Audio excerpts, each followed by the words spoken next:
기근을 피해서 그랄로 내려가 정착했던 이삭과 그의 가족은 꽤 오랜 시간을 그곳에 머물렀어요. 그런데 결국 이삭의 번성함을 시기한 블레셋 사람들로 인해서 이삭의 종들이 판 우물이 계속해서 빼앗기는 그런 상황이 발생을 하지요. 급기야 이삭은 블레셋 사람들에게서 쫓겨나서 지금 브엘세바에까지 이주하게 되었고요. 그곳에서 이삭은 하나님의 임재를 경험하게 됩니다. 이삭에게 나타나신 하나님께서 말씀하시죠. 하나님께서 이삭과 함께 할 것이기 때문에, 또 함께 하기 때문에 두려워하지 말라고요. 복을 부어주실 거라고 분명하게 선포하셨습니다.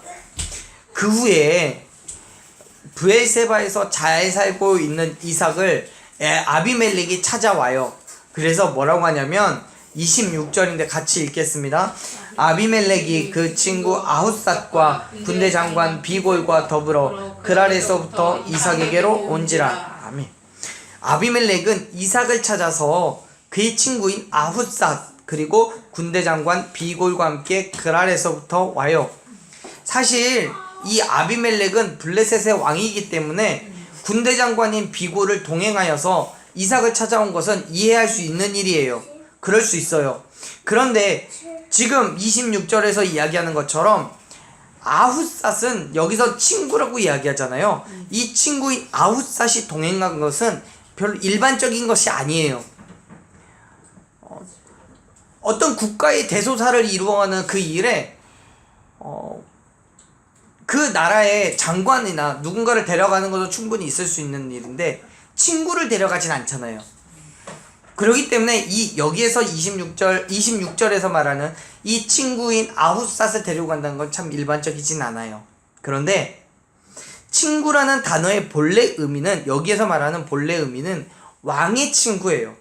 근데 이건 단순하게 왕과 우정을 나누는 사람이라는 그런 뜻만 가지고 있는 게 아니고요. 여기서 친구라는 건 왕에게 조언을 해주거나 자문을 해주는 행정 관리를 말하는 거예요. 그런데 여기에서 친구라는 단어를 사용했다는 건 무슨 뜻이냐면 그만큼 매우 친밀한, 그렇기 때문에 이 아훗삿은 아비멜렉에게 좋은 말이든 나쁜 말이든 무엇이 됐든 거침없이 조언을 해줄 수 있는 그런 관계라는 거지요. 지금 다시 말해서 지금 아비멜렉이 아훗삿과 함께 이삭을 찾아왔다는 것은 이삭을 찾아오게 된 그 배경에는 아훗삿의 의견이 상당히 들어있을 뿐만 아니라 아훗삿은 이삭과 적극적으로 계약의 관계를 맺기를 원하고 있는 거예요. 맺어야 한다라고 말하고 있고요. 사실 아비멜렉하고 이삭이 그렇게 가까운 사이가 아니에요. 또 친밀해질 수 있는 관계도 아니에요. 이미 이삭이 브엘세바까지 오게 된 그 배경에는 아비멜렉과 또 그 지역 블레셋 그랄 목자들과의 상당한 트러블, 그게 다툼이 있었기 때문에 온 거예요. 근데 이 모든 것들이 해결되지 않은 상태에서 아비멜렉이 와서 계약을 맺자라고 말하는 게 상당히 이삭으로서는 불편할 수밖에 없죠. 아비멜렉도 마찬가지인 거고요. 그럼에도 불구하고 26절에서 아훗삿과 군대 장관 비골을 데리고 이곳에 온 것은 충분한, 그럴 만한 이유가 있었기 때문이라는 거예요. 그들의 속은 어찌할지언정 외형적으로는 이삭과 평화적인 관계를 맺기 원한다는 거예요. 그 이유는 그만큼 이삭의 힘이 블레셋보다 훨씬 강한 힘을 갖고 있기 때문인 거죠. 하지만 그러한 아비멜렉과의 바램과 같이 이삭이 쉽게 아비멜렉과 언약을 맺은 만큼 블레셋과 좋은 관계를 맺고 있는 상황은 아니에요. 자신의 행동과는 전혀 상관없이 블레셋의 시기와 질투를 받음으로 인해서 지금 있는 브엘세바까지 쫓겨나게 되었기 때문에요. 그렇기 때문에 이삭은 지금 좋은 마음으로 아비멜렉과 그의 일행을 맞이하지 못했어요. 그래서 이제 이삭의 말에는 경계와 의심이 들어있습니다. 27절 말씀을 보면 이삭은 이렇게 이야기합니다. 27절 같이 읽을게요.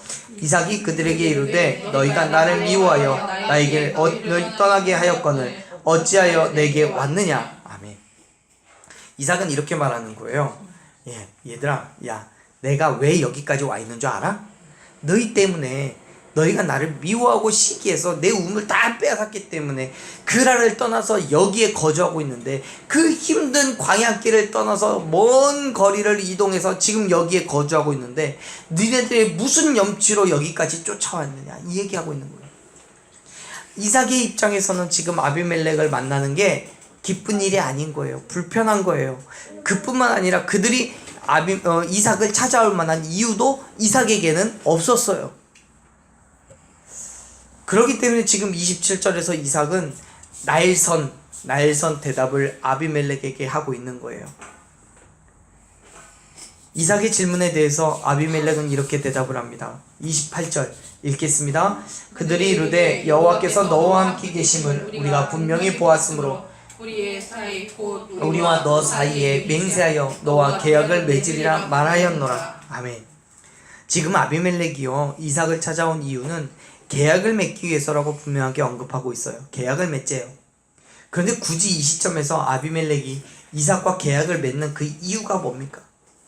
아비멜렉이 이삭을 세심하게 관찰해 본 결과 이삭에게서 발견된 모습이 뭐냐면 하나님이 그와 함께하고 계심을 본 거예요. 이삭을 통해서 아비멜렉은 하나님을 발견을 했어요.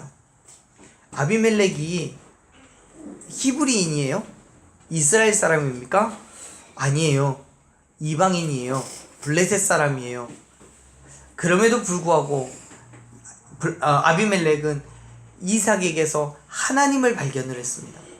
그리고 그 하나님이 이삭에게 엄청난 축복을 하셔서 그가 가는 곳마다 형통케 하셨음을 아비멜렉은 알게 된 거죠. 즉 이삭은 비록 한 나라로부터 핍박을 받아서 그 땅을 떠나야만 하는, 정말 말 그대로 속된 말로 집도 절도 없는 처량하고 안쓰러운 나그네 신세였어요. 그런데 여전히 하나님의 놀라운 섭리와 끝없는 축복으로 인해서 당시에 그 어느 나라보다 부유하고 힘이 있는 족속이 되었던 겁니다. 사랑하는 여러분, 하나님께서 주시는 복은요, 현재 나의 처지와 환경과는 전혀 상관없음을 믿으시길 바랍니다. 세상이요, 나에게 어떤 핍박을 한다 할지라도요, 또 내가 가진 그 어떤 것을 빼앗아 간다고 할지라도요, 믿는 자들에게 약속하신 복은 결코 멈추지 않음을 믿으십시오. 하나님께서 이삭에게 24절에서 약속하신 그 복 또한 이삭이 그라를 떠나서 어디에 있든지 그곳이 광야라고 할지라도 끊임없이 부어주셨고, 그럼으로 인해서 아비멜렉이 이삭에게서 두려움을 여겼던 거예요. 이삭과 함께 하시는 하나님께 대한 두려움을 느끼게 되는 거예요. 그래서 이삭과 계약을 맺음으로써 그의 두려움을 떨쳐내고자 하고 있는 거죠. 사랑하는 여러분, 지금 우리의 삶이요, 세상 사람들이 보기에는 엉망진창이고 날마다 힘듦과 어려움이 있을지 몰라요. 세상의 가치로 따지면 그에 걸맞는 즐거움과 쾌락을 오히려 우리는 멀리하고 믿음 안에서 그 힘듦과 어려움을 자처하며 살아가는 그런 삶을 살아가요. 그때마다 세상은 우리를 조롱하고 멸시하죠. 그러나 하나님의 복은 지금도 여전히 멈추지 않음을 믿으십시오. 우리가 어디 있든지 무엇을 하든지 하나님의 명령과 계명과 법과 율례를 지켜 행하면 하나님께서는 반드시 저와 여러분과 함께 하시고 또 우리에게 주시겠다 약속하신 복을 넘치도록 부어주실 줄로 믿습니다. 그리고 결국 세상이 우리를 향해 두려움을 느끼고 계약을 맺기를 원하게 될 거예요. 그것이 하나님을 믿는 자들이 얻는 믿음의 승리입니다.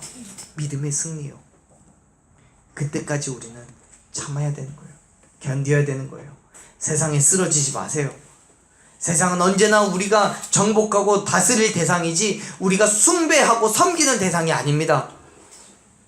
지금 이삭은요, 자기의 믿음대로 세상과 타협하지 않았어요.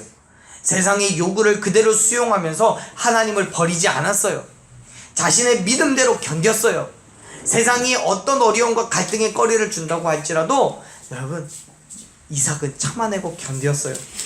그리고 믿음의 승리를 지금 이루어가고 있는 중인 거예요. 저와 여러분 또한 마찬가지입니다.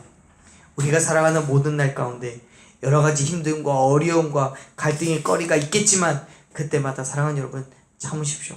견디세요. 세상과 타협하지 말고요. 그러면 결국 저와 여러분은 반드시 믿음의 승리를 얻게 될 줄로 믿습니다. 그 믿음의 승리가 있기까지 견디셔야 되는 거예요. 참아내셔야 되는 거예요. 지금 이삭을 찾아와서 그랄에서부터 브엘세바까지 지금 아비멜렉이 그의 친구를 데리고 또 그의 군대 장관을 데리고 그곳까지 온 것처럼요. 사랑하는 여러분, 지금 이삭이 아비멜렉을 요청해서 초대해서 그곳까지 온 게 아니에요. 왔으면 좋겠다고 언제든 오면 내가 너에게 맛있는 음식을 대접하겠다라고 초청한 게 아니에요. 아비멜렉은 어느 날 갑자기 이삭과 만나야 되겠다는 굳은 결심을 하고 그곳까지 찾아온 거예요. 사랑하는 여러분, 우리가 세상과 타협하지 않고요, 세상에서 굳게 우리의 말씀 앞에서 믿음을 지키며 살아갈 때 세상은 반드시 저와 여러분을 찾아오게 될 줄로 믿습니다. 하나님의 구원을 함께 경험하자고 우리를 찾아와서 우리와 계약을 맺자고 이야기하게 될 줄로 믿습니다. 그게 저와 여러분에게 있어서 믿음의 승리인 줄로 믿으시길 바랍니다. 아비멜렉은요, 이삭에게 계약을 요청하면서요 정말 비굴한 태도를 보여요. 29절을 보면 이렇게 얘기했죠. 29절 읽습니다. 그들이 이르되 29절 읽습니다. 너는 우리를 해하지 말라. 이는 우리가 너를 범하지 아니하고 선한 일만 내게 행하여 내가 평안히 가게 하였음이니라. 이제 너는 여호와께 복을 받은 자니라. 아멘. 지금 아비멜렉은 이삭에게 이렇게 얘기하는 거예요. 우리와 계약을 맺으면 우리를 해하지 마. 우리를 공격하지 마. 우리의 것을 약탈해 가지 마. 이야기하는 거예요. 왜냐하면 우리를 해하게 되면 계약을 파기하는 거고, 그렇게 되면 너희가 저주를 받을 거야. 아비멜렉이 이삭과 맺기를 원하는 그 계약은 하나님께서 아브라함 혹은 이삭과 맺었던 그 계약과 달라요. 하나님과 인간이 맺은 계약은 상호간에 선함을 주고받는 종류의 것으로 이해할 수 있어요. 그런데 인간이 하나님의 말씀에 순종하면 하나님께서 인간에게 복을 주신다는 거예요. 그런데 아비멜렉이 이삭과 맺기 원하는 계약은요, 의무에 마땅히 묶이게 되는 저주를 얘기해요. 뭐냐면 상호간에 약속한 것을 어길 경우에 저주를 받을 거라는 거예요. 어쩌면 지금 아비멜렉은 이삭이 자기네들에게 어떤 선한 일을 행해서 무엇을 도와주고 무엇과 협력하고 이런 관계를 원하는 게 아니에요. 너는 나에 대해서 전혀 관심 갖지 않아도 되니까 우리를 공격하지만 마라, 이 얘기하는 거예요. 우리를 손대지만 마라. 가만히 놔줬으면 좋겠어. 만약에 나를 손대면 넌 저주할 거야, 이런 얘기인 거죠. 결국 아비멜렉은 이삭에게 만일 네가 우리를 침략하거나 괴롭히면 그 대가를 톡톡히 받게 될 거라고 그런 계약을 맺자고 말하는 거예요. 그만큼 이삭은 가지고 있는 그 경제력과 군사력이 블레셋이라는 한 나라의 왕인 아비멜렉을 위협하기에 충분할 만큼 강력했다는 거예요. 그런데 의아한 건 뭐냐면 아비멜렉이 28절에서 이야기하죠. 이삭과 계약을 맺기를 원하는 게 나 아비멜렉과 계약을 맺자고 얘기하는 게 아니라 우리를이라고 얘기해요. 우리를. 즉 블레셋을 해야지 말라고 하는 거예요. 29절에서 뭐라고 해요? 자기들이 이삭을 범하지 않고 선한 일을 행해서 평안히 가겠기 때문에 우리와 계약을 맺자고 얘기해요. 사실을 확인해 보자면 블레셋이 이삭을 범하지 않은 건 맞아요. 이삭의 것을 빼앗은 것도 없고 이삭에게 폭력을 행사한 적도 없어요. 그런데 이삭이 매우 부유해지니까 블레셋 사람들을 그를 시기해서 아브라함의 우물을 막아버렸고, 또 그랄 목자들은 이삭이 다시 판 우물을 2번이나 빼앗아버려요. 그럼에도 불구하고 아비멜렉은 선한 일만 했다고 말하죠. 그건요, 계약을 맺기에 유리한 상황을 얻기 위해서 거짓말하는 거예요. 즉 자기네들이 했던 어려움을 줬던 그런 일들은 잊어버리고 우리가 선한 일을 했던 것만 생각해 이야기하는 거예요. 우리가 너에게 잘 대우해줬던 거 그것만 생각해. 그걸 봐서라도 나랑 계약을 맺자 이 얘기하는 거죠. 이건 이미 이삭도 다 알고 있는 사실이에요. 이삭이 그 사건의 당사자였기 때문에요. 그렇다면 아비멜렉의 요구에 대한 이삭의 대답은 둘 중에 하나예요. 계약을 맺질 않든지, 아니야 나 안 맺을래, 니네들이 나한테 어떻게 했는데 내가 그 다 기억하고 있는데 내 눈에 흙이 들어가기 전에 안 돼 라고 하든지, 두 번째는 계약에 합당한 무엇인가를 요구를 할 거예요. 그래 계약 맺자, 대신에 니네 땅 3분의 1만 나 줘, 혹은 니네들이 가지고 있는 양식의 반은 나한테 줘. 그렇지 않으면 내가 너희를 공격할 거야. 이렇게 이야기해야 맞아요. 그런데 이삭은요 아비멜렉에게 이렇게 이야기를 합니다. 30절 31절 이 두 절 같이 읽겠습니다. 이삭이 그들을 위하여 잔치를 베풀매 그들이 먹고 마시고 아침에 일찍이 일어나 서로 맹세한 후에 이삭이 그들을 보내매 그들이 평안히 갔더라. 아멘. 이삭은요 29절에서 아비멜렉이 말하고 있는 것처럼 하나님께 복을 받은 사람입니다. 그가 어디 있든지 어떤 상황이든지 하나님께서는 그와 함께 계셨고 그에게 놀라운 일을 이루어 주셨어요. 그래서인지 이삭은 아비멜렉을 위해서 잔치를 베풀어 주고 먹고 마시게 했습니다. 사실요 그것은 아비멜렉이 말한 것처럼 하나님께서 그에게 복을 주셨기 때문이 아니에요. 물론 복을 주시지 않으셨다는 게 아니라 분명 복은 받았는데 복을 주셨기 때문에 아비멜렉에게 잔치를 베푼 게 아니라는 거예요. 이삭이 아비멜렉에게 잔치를 베푼 건 첫째는 그가 원하는 계약을 맺었다는 것에 대한 기쁨의 잔치인 거예요. 뿐만 아니라 이삭이 가지고 있던 믿음의 행함이에요. 다시 말해서 이전에 블레셋이 자기에게 어떻게 했던지 간에, 그랄 목자들이 자기에게 어떻게 했던지 간에 그것은 하나님께서 필요에 따라서 선악간에 갚으실 문제인 거고, 자신과 함께 계시는 하나님께서 어디 있든지 무엇을 하든지 여전히 복을 주실 거라는 그 믿음, 이삭에게 하나님께서 주실 것이 있다라는 것, 그 복과 은혜를 충분히 누리고 있고 여전히 누리게 될 거라는 그 믿음으로 행한 잔치라는 거예요. 사랑하는 여러분, 이삭은요 블레셋에 의해서 많은 멸시와 조롱을 받았고요 힘든 시간을 보내고 여기까지 왔어요. 물론 하나님께서 주신 은혜로 경제력과 군사력을 가지게 됐지만 그렇다고 이전에 받은 그 모든 괴로움의 시간들이 없어지는 거 아니에요. 마음에 앙금처럼 남아있는 거예요. 또 지금 이곳에서 견뎌야 하는 그 모든 시간들이 있어요. 그 모든 일들이 누구 때문이에요? 블레셋과 그랄 목자들 때문이에요. 그럼에도 불구하고 이삭은 그들에게 보상을 요구하지 않아요. 그들과 평화의 맹세를 하고 그들을 잘 먹이고 쉬게 해서 내보내요.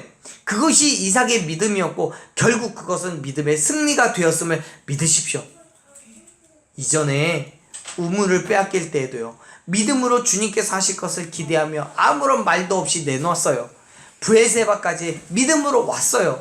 그리고 이제 하나님께서 그 믿음에 축복하시고 은혜를 주실 뿐만 아니라 자신들을 힘들게 했던 대상으로부터 먼저 계약을 맺자고 찾아오게 하셨어요. 이게 믿음의 승리인 거예요. 사랑하는 여러분, 우리가 세상에 보여줘야 할 거는요 눈에는 눈, 이에는 이가 아니에요. 왼뺨을 치면 오른뺨을 댈 수 있는 믿음이에요. 그게 우리에게 요구하는 믿음인 거예요. 결코 쉬운 일 아니죠. 왼뺨을 맞은 것도 피해 있고 괴로움인데 아프 죽겠는데 오른뺨을 내밀 수 있는 게 그건요 믿음이 없이는 불가능한 거예요. 하나님, 내가 이 사람한테 왼뺨을 맞았습니다. 이 뺨 맞은 것으로 하나님 어떤 복을 주시겠습니까? 또 다른 복을 기대하며 오른뺨을 내밉니다. 이런 믿음이 우리에게 있어야 된다는 거죠. 지금 이삭이 그래요. 예수 그리스도께서 우리에게 부어주실 은혜와 축복에 대한 믿음이요, 하나님께서 26장 앞에서 선언하셨듯이 하나님의 계명과 법도와 윤리와 명령을 다 지켜서 행할 때 허락하실 그 은혜와 축복이 있음을 이삭이 믿었기 때문에 그 은혜와 축복은 세상에서 결코 구할 수 없는 것이기 때문에 끝까지 믿음으로 참아내고 견디며 하나님의 말씀에 순종한 거예요. 이삭도 하나님께 대한 분명한 믿음으로 그 모든 괴로움과 어려움을 참아내고 견뎠어요. 그리고 마침내 오늘 26절 이하에서 이삭은 그 믿음의 승리를 보았다는 사실을 여러분 기억하시길 바랍니다. 아비멜렉에게 나름의 보복을 하고 계약을 위한 많은 보상을 요구할 수도 있었어요. 그러나 이삭은 아무런 조건 없이 아비멜렉에게 하나님의 사랑과 은혜를 나누어 줬어요. 그게 믿음의 승리인 거예요. 사랑하는 여러분, 이제는 우리가 그 믿음의 승리를 해야 될 차례예요. 여러분은 어떤 믿음의 승리를 해야 됩니까? 무엇으로부터 승리를 해야 합니까? 그 믿음의 승리는 더 큰 하나님의 축복으로 이어지는 거예요. 보세요. 아비멜렉과 계약을 맺고요, 잘 먹여 돌려본 이삭에게 한 종이 나와서 말해요. 32절 말씀 한번 읽어볼까요? 32절. 그날에 이삭의 종들이 자기들에게 판 우물에 대하여 이삭에게 와서 알리어 이르되 우리가 물을 얻었나이다 하매. 이삭의 종은요, 우물을 팠어요. 아마 이 사건이 이전부터 파고 있었을지도 몰라요. 우물을 파고 있다가 그곳에서 물을 얻었다고 이삭에게 와서 보고해요. 어떤 면으로 보면요, 우물을 팠으니까 당연히 물을 얻는 거예요. 또 이 이전에서는요, 이삭의 종들이 우물에서 물을 얻었다고 와서 보고한 적이 없어요. 굳이 여기에서만 그 얘기를 하고 있는 거예요. 지금 종이 말하는 거는요, 이 물을 이제는 그 누구의 눈치도 볼 것 없고 빼앗길 것도 걱정도 없고 결코 마르지 않을 것 같은 우물을 얻었다라는 안도의 표현인 거예요. 더 이상 우리는 다른 곳에서 물을 얻을 필요가 없습니다. 그 얘기하는 거예요. 이건요, 단순하게 우물을 팠고 물을 얻었다라는 의미를 넘어서서 삶의 평안을 누리고 모든 근심과 걱정이 끝났다는 것을 의미합니다. 사랑하는 여러분, 우리가 믿음으로 나아갈 때 하나님께서 저와 여러분에게 주시는 놀라우신 은혜가 있음을 믿으시길 바랍니다. 우리는 한순간 인간의 욕심과 만족을 참아내고 행하는 믿음이지만 그 믿음을 통해서 하나님께서 주시는 은혜는 메마른 우물에서 물을 얻는 것과 같은 계속되는 축복입니다. 믿으십니까? 그 축복은요, 하나님을 안다고 해서 다 주어지는 게 아니에요. 성경은요, 그 사실에 대해서 분명히 하고 있습니다. 하나님께서 우리에게 주신 축복은 하나님을 안다고 해서 모두에게나 다 주어지는, 공통적으로 주어지는 그 축복이 아니에요. 자, 보세요. 성경은 이제 34절에서부터 에서의 이야기를 기록하고 있어요. 지금까지 이삭은 자신의 믿음을 굳게 지켜왔어요. 세상에게 보여줬어요. 그리고 그 믿음에 대한 은혜와 축복도 경험했어요. 그거는 이삭뿐만 아니라 이삭의 가족들과 그 주변 사람들에게 공히 보여줬던 거예요. 그런데요, 그의 아들인 에서와 야곱 중에 맏이인 에서는 전혀 다른 삶을 살아요. 성경은 이제 이삭의 아들인 에서와 야곱으로 그 이야기의 흐름을 옮겨가고 있어요. 그 중에서 에서가 결혼한 사건을 기록하는 34절 35절 말씀이 있죠. 우리 34절 35절 말씀 같이 읽겠습니다. 에서가 40세에 헷 족속 부엘리의 딸 유딧과 헷 족속 엘론의 딸 바스맛을 아내로 맞이하였더니 그들이 이삭과 리브가의 그 마음에 근심이 되었더라. 아멘. 에서가 40살에 결혼을 해요. 그런데 그 결혼이 이삭과 리브가의 근심이 됐다고 기록해요. 왜 근심이 됐어요? 근심이 된 이유가 뭐예요? 에서가 헷 족속의 딸을 아내로 맞이했기 때문에요. 지금 에서가 한 일은요, 히브리 민족의 법을 어긴 거예요. 하나님께서 말씀하신 그 법을 어긴 거예요. 아브라함은 24장 3절에서 이삭의 아내를 구하러 가는 늙은 종 엘리에셀에게 당부를 하죠. 뭘 당부해요? 가나안 족속의 딸들 중에서 찾지 말라고요. 그건요, 아브라함이 결정한 게 아니라 하나님의 명령이었어요. 하나님의 백성으로, 히브리 민족으로 남아있기 위한 하나님의 계획이에요. 이삭도 그 사실을 알아요. 그래서 리브가를 선택한 거예요. 그럼에도 불구하고 그의 아들인 에서의 결혼을 막지를 못해요. 이거는 이삭이 에서에게 합당한 배우자를 구하는 것에 관심을 두지 않았거나 혹은 에서가 의도적으로 가족의 전통을 거부했을 수도 있어요. 어떤 상황이 되었는지 성경에선 정확하게 기록하고 있지는 않지만 어쨌든 이 일이 이삭과 리브가에게 근심의 거리가 됐다는 거예요. 그러한 근심은 하나님의 축복이 어디로 흐를 것이냐에 대한 중대한 갈림길이 되고 말았습니다.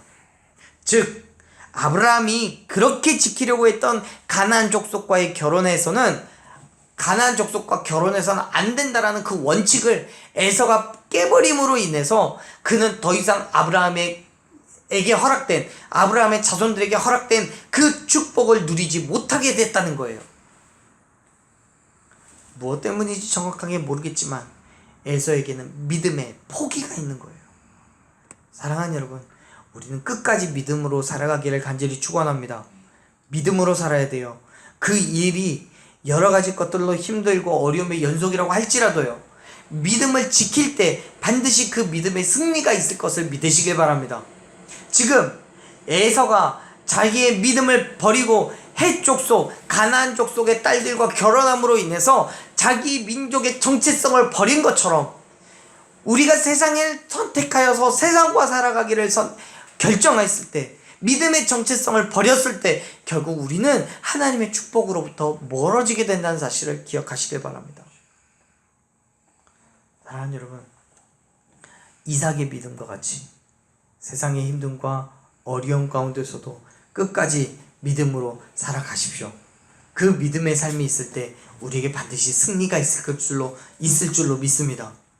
그렇게 저와 여러분의 믿음이 마침내 승리하고 이 땅을 정복하고 다스리며 예수 그리스도의 충만하신 은혜와 축복의 삶을 살아가는 그런 매일매일의 삶이 되기를 간절히 축원합니다. 믿음 안에서 살아가십시오. 그 믿음의 승리가 곧 있을 겁니다. 사랑하는 여러분, 저와 여러분에게 허락된 매일매일의 삶 가운데서 정말 그 믿음으로 세상을 이기고 정복하고 다스리며 살아가기를 간절히 축원합니다. 그럴 때 하나님은 끝까지 우리와 함께 하시며 우리에게 놀라우신 은혜와 축복을 넘치도록 부어주실 줄로 믿습니다.